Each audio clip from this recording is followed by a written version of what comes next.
Herkese merhaba. Bugün sizlerle yeni bir motif çalışması yapacağız. Daha doğrusu birçok motifi birleştirerek tek bir motif haline getiriyoruz. Şöyle gösterecek olursam, gördüğünüz gibi ortada kare motifimiz var ve daha sonra yeni kare motifler ekleyerek büyük bir kare motif elde ediyoruz. Bunu yaparken ben orta kalınlıkta ipler kullandım. Ayrıca 5 milimetre tığ kullanarak ördüm. Burada 3 tur kare motif çalışması yaptım ve benim örmüş olduğum bu parçanın büyüklüğü 50 santimetre oldu. Yani kalın iplerle örerseniz biraz daha hızlı ilerlersiniz. Ama öreceğiniz şeye göre dilerseniz ince koton ipler de kullanabilirsiniz. Evet, hazırsanız ve hemen aşağıdaki abone ol butonuna bastıysanız hemen yapımına geçebiliriz. Motifimize başlarken klasik hanım dilendi beyefendi motifini yapacağız ama hemen başlangıcını şöyle kısaca göstereceğim. Şimdi dilerseniz sihirli halka da yapabilirsiniz. Ben 4 zincir çekerek başlayacağım. Şöyle 1, 2, 3 ve 4.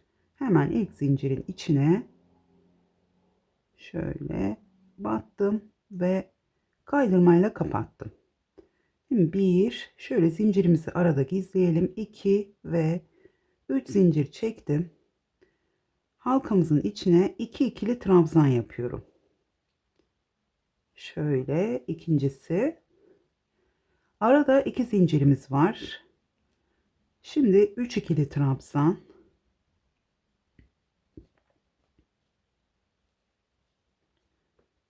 Tekrar 2 zincir. Tekrar 3 ikili trabzan. Şimdi burada kapanışı göstereceğim. Çünkü bu bildiğimiz bir motif ama genelde kapanışları farklı yapıyorlar.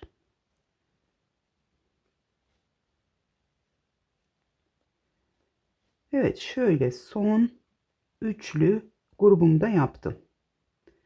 Şimdi sonda burayı kapatırken 2 zincir çekmiyorum. Hemen tığımın üzerine bir ip alıyorum. Buradaki ilk zincirin içine, ilk trabzanımızın içine batıyorum ve şöyle zincirin olmadı. Şöyle buradan bir ilmek çıkartıyorum. Tığımda 3 ilmeğim var. Hepsini birlikte topladım. Şimdi her renkten 2 sıra öreceğiz. Hep yeni sıralara başlarken bu şekilde başlıyoruz ama renk değiştirirken farklı başlayacağız. Hemen onu da göstereceğim.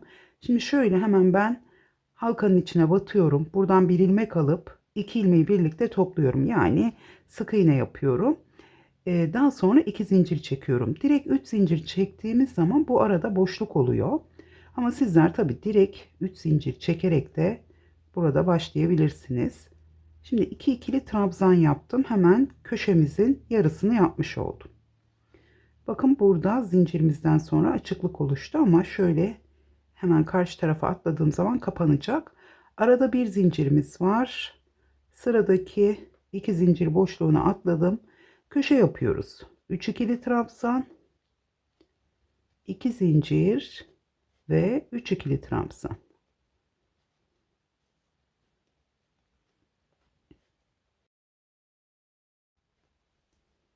Tekrar arada bir zincirimiz var ve yine bir köşe yapıyoruz.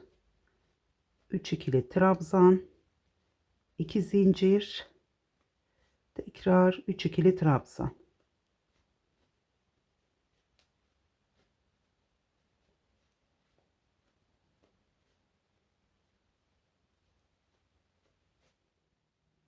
Sırayı tamamladım. Burada 1, 2, 3 tane köşemiz var ve başlangıçta yarım köşemiz var. Hemen bunu da tamamlayacağız.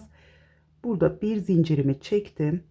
İlk köşe boşluğuna tekrar geldim.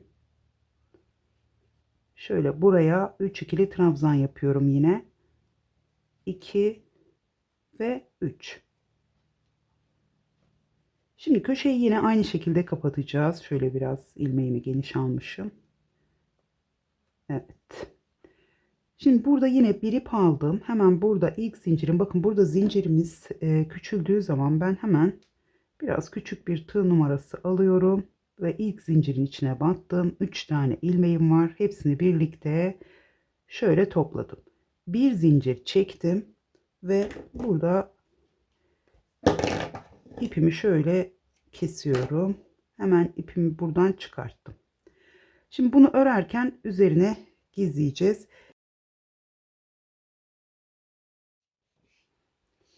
Evet, şimdi rengimizi nasıl eklediğimizi göstereceğim yeni sırada. Şöyle ben tığıma bir ilmek atıyorum. Direkt sık iğne yaparak başlayacağım yine. Şimdi buradan şöyle aldım, herhangi bir köşede ilmeğimi aldım. 2 ilmeğimi topladım. Direkt sık iğne yaptım. Yine arada boşluk kalmaması için tekrar 2 zincir çektim. Yani burada sık iğnemizde aslında bir zincir yerine geçmiş oluyor. Şimdi burada hemen 2 ikili trabzan yaptım ve 3'e tamamladım. Tekrar bir zincir çekiyorum. Şimdi ipimizi nasıl gizlediğimi göstereceğim. Çünkü gördüğünüz gibi biraz uzun kestim. Bu tarafa almıyorum. Çünkü bu trabzanların üzerinde boşluktan görünebiliyor. O yüzden şimdi şöyle üçüncü trabzanımı yaptım. Şimdi bakın, ilk önce şu köşenin bu tarafına 3 tane trabzan yaparken gizleyeceğim. Ama burada ipin sadece bir kısmını gizliyoruz. Yani şöyle dipten ipimizi kestiğimiz zaman kısa olduğu için tekrar çıkabiliyor. Ama zaten bir zincir çektik, yani sağlamlaştırdık. Şimdi ben burada 2 tane trabzanımı yaptım. Şöyle üçüncü trabzanımı yaparken şu ipi şuradan çekiyorum, buraya tekrar. Buraya çektim. Tekrar üçüncü trabzanımı tamamladım. 2 zincir çektim. Şimdi ipimi bu tarafa çektiğim için artık burada da üzerine 3 tane trabzan yaparak bu ip gizlemesini oldukça sağlamlaştırmış oluyoruz. Daha sonra artık burada artanı rahatlıkla dibinden kesebilirsiniz. Evet, şimdi köşelerimizi bu şekilde yapıyoruz. Bir zincir boşluğuna yine 3 ikili trabzan. Aralarda her zaman bir zincirimiz var. Yine buraya geldiğimiz zaman köşeyi tamamlıyoruz ve 3 zincirle ya da bir sık iğne 2 zincirle çıkıp tekrar aynı şekilde sırayı tamamlıyoruz. Toplamda 8 sıra öreceğiz. Her 2 sırada bir rengimizi değiştiriyoruz. Şimdi ben motifi tamamlıyorum ve hemen devamında tekrar geliyorum. Evet, her 2 sırada rengimi değiştirerek toplamda 8 sırayla bu ortadaki motifimi tamamladım. Daha sonra köşelerde 3 tane buradaki motiflerimi de tamamladım. Şimdi buradaki köşeyi sizlerle birlikte yapacağız. Şimdi başlarken yine motifimizdeki renkleri aynı şekilde sıralamaya devam ediyoruz. Şöyle tığıma bir ilmek atıyorum. Şimdi 8 sıra kare motifimizi ördüğümüz zaman şu kısımlarda şurada 1, 2, 3, 4, 5, 6, 7 tane boşluğumuz var. Şöyle biz her kare motifi, yani buradaki yarım kare motiflerimizi şu kenarlardan 3 boşluğa, bakın buradan da 3 tane, buradan da 3 tane olacak şekilde motiflerimizi tamamlıyoruz. Daha sonra bu ortada bir tane boşluğumuz kalacak. Bununla hepsinin birden şu son kahverengi sırasını ortada kalan bir boşlukla yapacağız.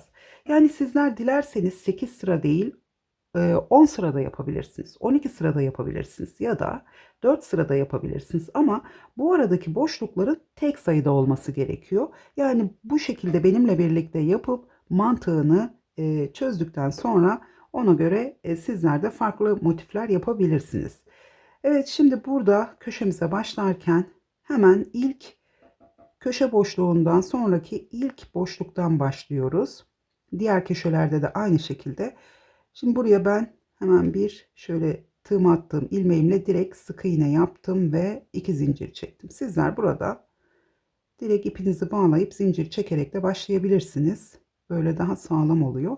Şimdi burada tekrar dönüp gelmeyeceğim için motifte olduğu gibi şu sık iğnemin ipini bu tarafa çekiyorum. O şekilde gizleyeceğim. Evet, şimdi buraya 2 ikili trabzan yapacağım. Şöyle ikincisi. Şimdi bir zincir, hemen köşe boşluğumuza aynı şekilde köşe yapıyoruz.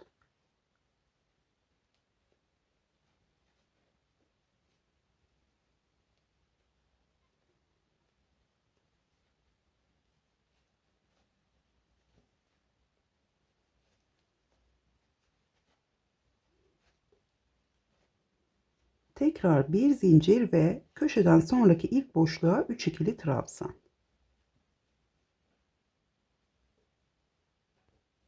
Şöyle üçüncüsü.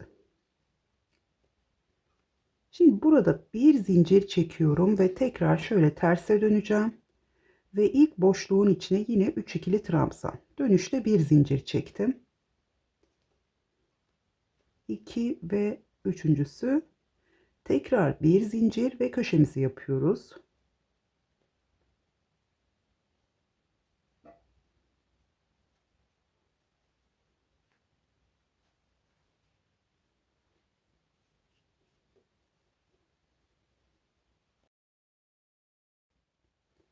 Şöyle iki zincirimiz var köşede ve yine 3 ikili trabzan, 2 ve 3. Tekrar bir zincir ve burada bir boşluğumuz var. Buraya 3 ikili trabzan. Şimdi motifimizin ortasını tamamlamış oluyoruz. Evet, şimdi bitirirken bakın burada bir zincir çekip dönmüştüm. Tekrar bir zincir çektim. Buradaki ilk trabzanımızın ya da zincirle başlamıştık. İlk zincirin içine battım. Şöyle kaydırma yaptım. Tekrar bir zincir çekip ipimi kesiyorum. Burada da yine üzerine öreceğiz burada daha sonra. O yüzden ipimizi bakın bu kadar uzun bırakırsak yeterli. Şimdi motifimizin ön yüzünden başladım. Her zaman bu kenarlardaki motifi örerken ortadaki motifimizin ön yüzüne göre başlayacağız. Yani rengimizi değiştirirken de her iki sırada bir karıştırmayalım. Hep bu motifimizin ön yüzünden başlayacağız. Şimdi yine rengimi değiştirdim. Tekrar tığıma bir ilmek attım. Şöyle. Bu defa başlarken şimdi burada yine bir öncesi boşluğa şöyle batıyorum. Bir sık iğne yaptım. Tekrar sık iğne yaptım. Yani ilmekleri direkt topladım. 2 zincir çektim. Yine 2 ikili trabzan. Şimdi burada zincir çekmeden arada burayı unutmayalım. Burada 3 trabzanımı yaptım. İkinci renkte zincir çekmeden şurada bir zincir boşluğumuz vardı dönüşte. Buraya batıyorum ve köşe yapıyorum. Hemen buraya 3 ikili trabzan, 2 zincir, tekrar 3 ikili trabzan.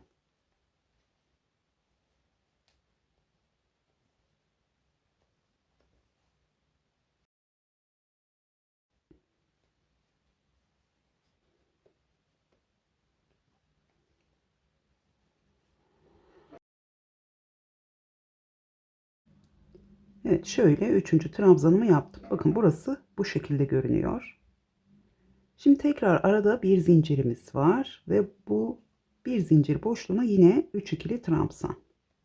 Yeni bir köşe oluşturduk başlangıçta ikinci rengimizle. Tekrar bir zincir ve köşemizi yapıyoruz. Hemen buraları hızlı geçeceğim biraz şöyle.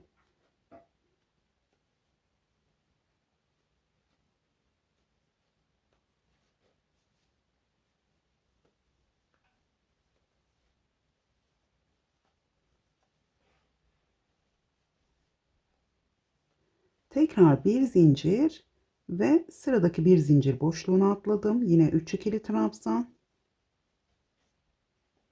Şimdi sonda burada da yine köşe yapacağız. Şöyle bir zincirimi çektim. Bakın bu şekilde köşeyi döndüm. Bir zincirimi çektim. Burada yine bir zincir boşluğumuz var. Buraya köşe yapıyoruz. İpimizi burada rahatlıkla 6 tane trabzan yapacağız çünkü. Hemen gizliyoruz.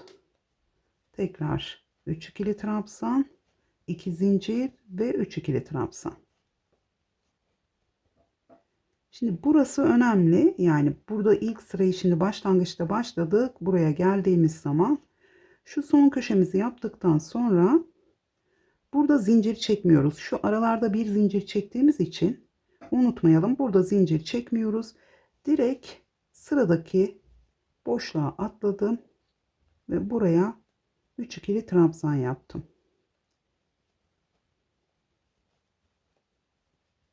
Evet, bu arada ben de motifimin ters yüzünden başlamışım ama onu daha sonra düzelteceğim. Gördüğünüz gibi tersten başlamışım. Şimdi fark ettim.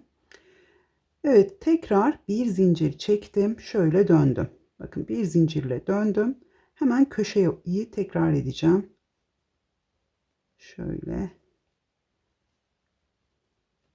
Şimdi ikinci sıraya başlarken yine sadece bir zincir çektim. Bu kısım bu şekilde görünüyor. Burada 2 zincir ve tekrar köşeye devam ediyorum.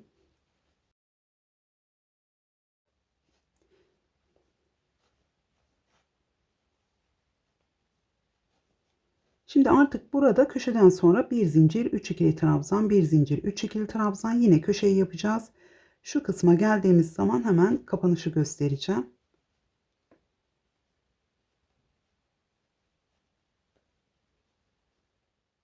Köşenin olduğu yere kadar geldim. Şimdi burada dönüşleri yaparken püf noktası şu aslında. Yani şu köşelerde, başlangıçlarda. Şimdi bu köşeyi yaptıktan sonra şu araya batıp 3 tane ikili trabzan yapmıyoruz. Çünkü burada bir zincir boşluğumuz yok. Bunu direkt atlıyoruz. Sonda şimdi kapanışı yaparken bir zincir çektim. Hemen buradaki ilk trabzanın üzerine şöyle kaydırmayla bağladım. Ve tekrar bir zincir çektim. Şimdi başlangıçta da bakın burada da yine 3 tane trabzanımızı yaptıktan sonra şu araya 3 tane trabzan yapmıyoruz. Buna dikkat edelim. 3 trabzana şimdi burada ilk sıraya başlarken zaten direkt buraya atladığımız için, direkt köşe yaparak devam ettiğimiz için burada zaten şaşırmıyorsunuz. Sadece şurada buradan bir zincirle dönüp tekrar buraya başlıyoruz. Ama sona geldiğimiz zaman şu araya 3 tane trabzan yapmadan hemen bir zincir çekip buraya bağlıyoruz. Evet, şimdi sıradaki rengimizle devam edelim. Şimdi şöyle beyaz ipimi aldım ve yine tığıma bir ilmek atıyorum. Şimdi motifimi şöyle artık ön yüze çevireceğim. Şimdi burada yine bir öncesi boşluktan başlayacağım ve burada da ortada bir boşluğumuz kalacak. Hemen şuraya aynı şekilde şöyle bağladım. Şu ipimi bu tarafa çekiyorum. 1 ve 2 zincir çektim. Şöyle üzerine öreceğim. Bu birincisi ve ikinci ikili trabzanı. Şimdi burada yine zincir çekmeden hemen şu kısımda bakın birleştirme yaptığımız bir zincir boşluğumuz var. Buraya atlıyorum ve yine 3 ikili trabzan yapacağım. Şimdi ipimiz var, şöyle elimden göremezsiniz ama ben şurayı tamamlayıp tekrar göstereceğim.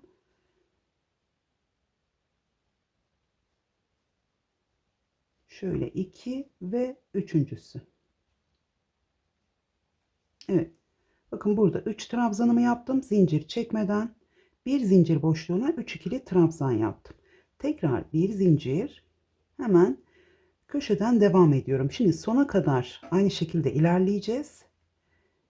Burada köşemizi yaptıktan sonra sonda yine dönüşü göstereceğim.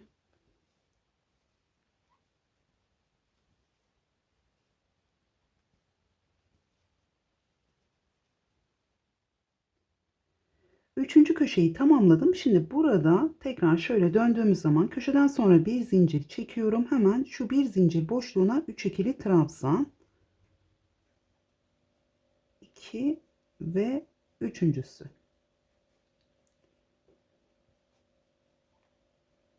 Tekrar zincir çekmeden hemen buraya atlıyorum. İlk boşluğa yine 3 ikili trabzan. Şimdi burada 3 ikili trabzanı yaptıktan sonra şöyle hemen terse döneceğim. Tekrar burada zincir çekmeden, pardon, bir zincir çekiyorum. Burada bir zincirimiz var. Bir zincir çektim. Şimdi şurada zincir çekmedim. Burada bir zincir çektim, döndüm ve yine buraya 3 ikili trabzan yapıyorum.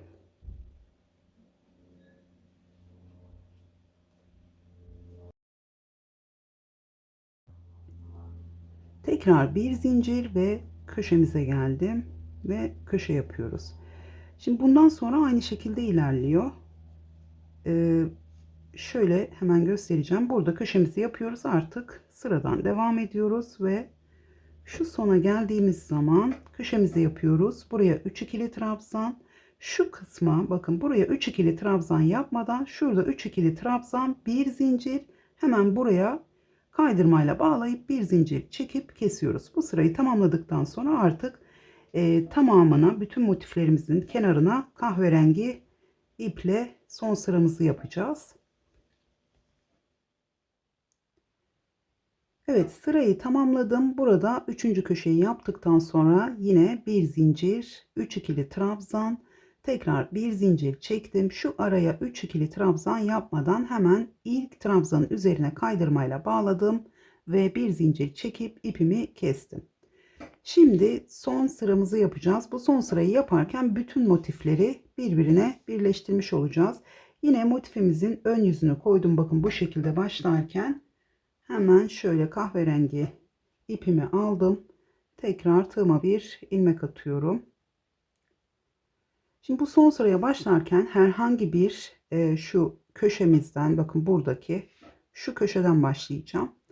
Buraya batıyorum. Yine yarım köşe yaparak başlayacağım. Sırayı tamamladığımız zaman yine bu köşeyi de tamamlayarak yeni sıraya başlayacağız. Şimdi sık iğnemi yaptım. Tekrar 2 zincir çektim. Buraya 2 ikili trabzan yapıyorum. Şimdi burada artık aynı şekilde sırayı tamamlıyoruz. Şuraya gelene kadar, buraya geldiğimiz zaman hemen motifi nasıl birleştireceğimizi göstereceğim. Çünkü bu kısımların hepsi aynı şekilde ilerliyor. Bir zincir çektim ve devam ediyorum.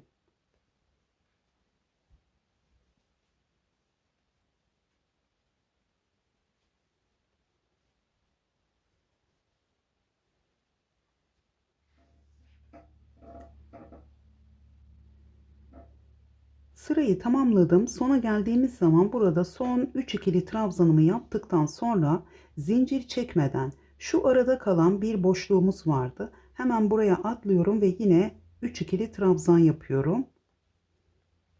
2 ve üçüncüsü. Tekrar zincir çekmeden hemen şu sıradaki motifimizin şu bir zincir boşluğuna atlıyorum. Hemen burada da tekrar ipimi gizleyeceğim. Şöyle motifimizi çevirelim. Şimdi buraya da 3 ikili trabzan yapıyorum. Şöyle üçüncüsü. Şimdi burada bir zincir çektim. Şöyle ilmeğimi uzattım. Hemen karşı tarafta bakın şu ilk boşluktan tığımı geçirdim. Şöyle ilmeğimi aldım ve çektim. Tekrar burada bir zincir çekiyorum. Sıradaki bir zincir boşluğuna atladım. Yine 3 ikili trabzan. 2 ve 3. Tekrar bir zincir, ilmeğimi uzattım. Burada sıradaki boşluktan ilmeğimi aldım. Şöyle çok fazla çekmiyorum. Zincirimiz var burada. Tekrar bir zincir çektim ve köşe boşluğuna geldim. Şimdi köşe boşluğunda önce 3 ikili trabzanımızı yapalım. Yine köşeyi de aynı şekilde birleştireceğim. 2 ve 3. Tekrar bir zincir. Burada köşede zaten 2 zincirimiz vardı. Buradan ilmeğimi çektim ve yine bir zincir çektim. Köşemizi tamamlıyorum. 2 ve 3. Şimdi artık bundan sonra bir zincirimi çektim. Aynı şekilde devam ediyoruz. Şimdi burada artık sırayı tamamlıyoruz. Yine burada trabzanlarımızı yapıp birleştirerek bütün motiflerimizin etrafında sırayı tamamlayıp tekrar başladığımız yere geliyoruz. Buraya geldiğimiz zaman şu kısma 3 trabzanımızı yapıp bir zincir çekip yarım köşemizi tamamlayacağız. 3 ikili trabzan, tekrar yarım trabzanla burayı birleştirip yine motiflerde olduğu gibi ister sık iğne ile ister 3 zincirle hemen bir üst sıraya çıkacağız ve bu defa bütün motifimizin etrafında ikinci sıramızı yine köşenin olduğu yere gelene kadar tamamlayıp ipimizi keseceğiz. Çünkü her renkten 2 sıra yaptığımız için daha sonra hemen ben bu sırayı tamamlayacağım. Daha sonra bir üst sırada motiflere nasıl başladığımızı göstereceğim. Motiflerimizin birleştirme sırasını tamamladım ve son olarak da ikinci sırayı yaptım bütün motifimizin etrafında. Şimdi birleştirme sırasına ilk başladığımız zaman şuradan başlamıştık. Burada yarım köşe yaparak başlamıştık. Tekrar motiflerin etrafını birleştirerek başladığım yere kadar geldim. Burada son köşemizi buraya yaptıktan sonra şöyle devam ettim. Buradan yine birleştirerek buradaki yarım köşemi tamamladım ve yarım trabzan yaparak burayı kapattım. Daha sonra 3 zincir çektim. Şöyle köşe boşluğunun içine 3 ikili trabzan ve aynı şekilde devam ettim. Yani ikinci sırada şu köşe boşluklarının içine de yine üçer tane ikili trabzan yaptım. Daha sonra ben bu şekilde yine 3. tura başladım ve motifleri tamamladım. Şimdi sizinle şu bakın bu kenardaki başlangıcı göstereceğim. Şimdi biz burada birinci tur ilk motifimiz, ikinci tur burada başladığımız sıra ve şu anda da üçüncü turu yapıyoruz aslında. Her tura başladığımız zaman şu birleştirme noktaları artacak. Şimdi ikinci turda bir tane var, üçüncü turda iki tane olacak. Dolayısıyla siz her seferinde köşelere hep aynı şekilde yani ilk köşeye nasıl başladıysak aynı şekilde yapacaksınız. Ve bu ortaları da şimdi gösterdiğim şekilde artmaya devam etse de aynı şekilde başlayarak ilerleyeceğiz. Şimdi hemen başlangıcı yapalım. Şöyle tığıma bir ilmek atıyorum. Şimdi burada şu köşelerin içinde iki tane trabzanımız var. Şu üçerli grubumuz iki tane trabzan diyorum. Şu ilk grubumuzdan önceki boşluğa batıyorum. Hemen buraya bir sık iğne yaptım ve iki zincir çektim. Şöyle ipimi gizleyeceğim. Buraya iki ikili trabzan daha yapıyorum.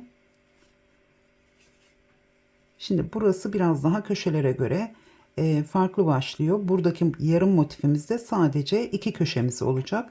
Arada bir zincirimiz var. Tekrar şu aradaki boşluğa batıyorum. 3 ikili trabzan. 2 ve 3.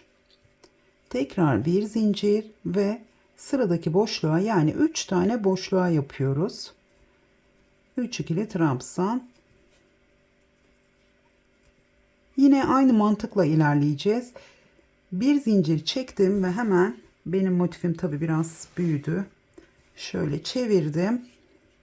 Her zaman yeni turlara başladığımız zaman da ortadaki ilk motifimizin ön yüzüne göre başlayacağız ilk sıraya. Şimdi burada bir zincir çektim. Tekrar buraya geldim ve 3 ikili trabzan. 2 ve 3.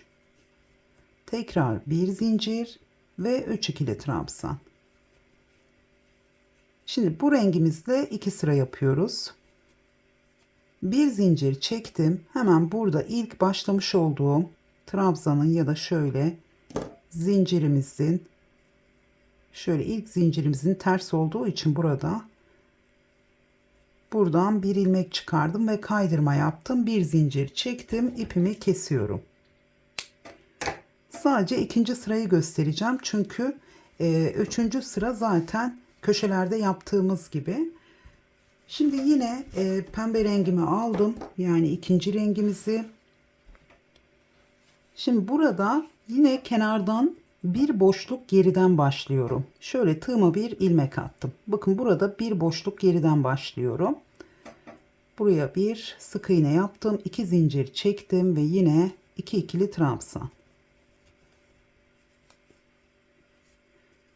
Şimdi burada zincir çekmeden, köşelerde de bu şekilde yapıyoruz. Hep yeni başladığımız zaman bir zincir çekmeden. Şimdi burada bir zincirle burayı kapatmıştım. Bir zincir boşluğumuz var. Buraya ilk köşemizi yapacağız. Bu ortadaki motiflerde sadece iki köşe olacak. Hemen 3 ikili trabzan. 2 ve üçüncüsü 2 zincir ve aynı yere 3 ikili trabzan.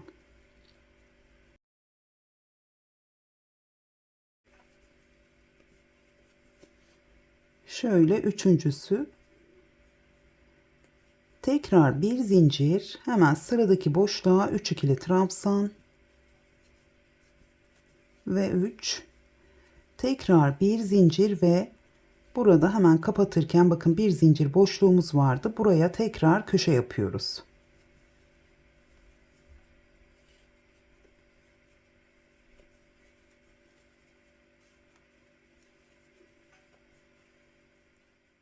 Köşeyi tamamladım. Tekrar zincir çekmeden hemen sırada gelen ilk boşluğun içine 3 ikili trabzan.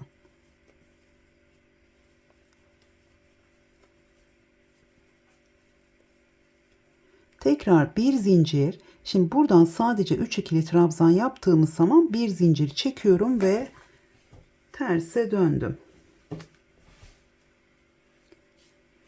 Şimdi bir zincir çektim. Şu araya 3 ikili trabzan yapmıyoruz. Köşede yaparken de aynı şekilde tekrar etmiştim. Hemen köşeye atlıyorum. Ve burada artık yine köşe yapıyorum.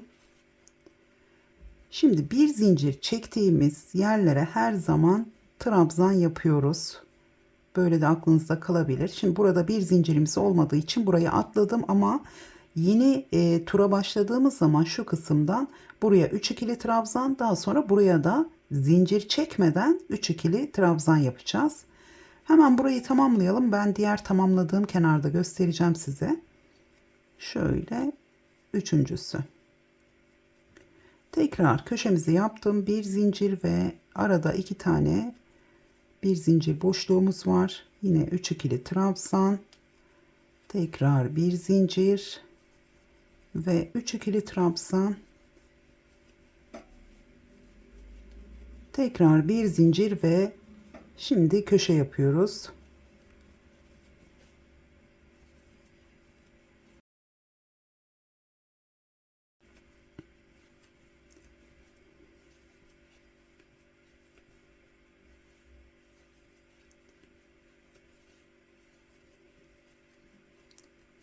Köşeyi tamamladım. Yine bir zincir çekiyorum bu defa. Çünkü şu kısma kaydırmayla bağlayacağım.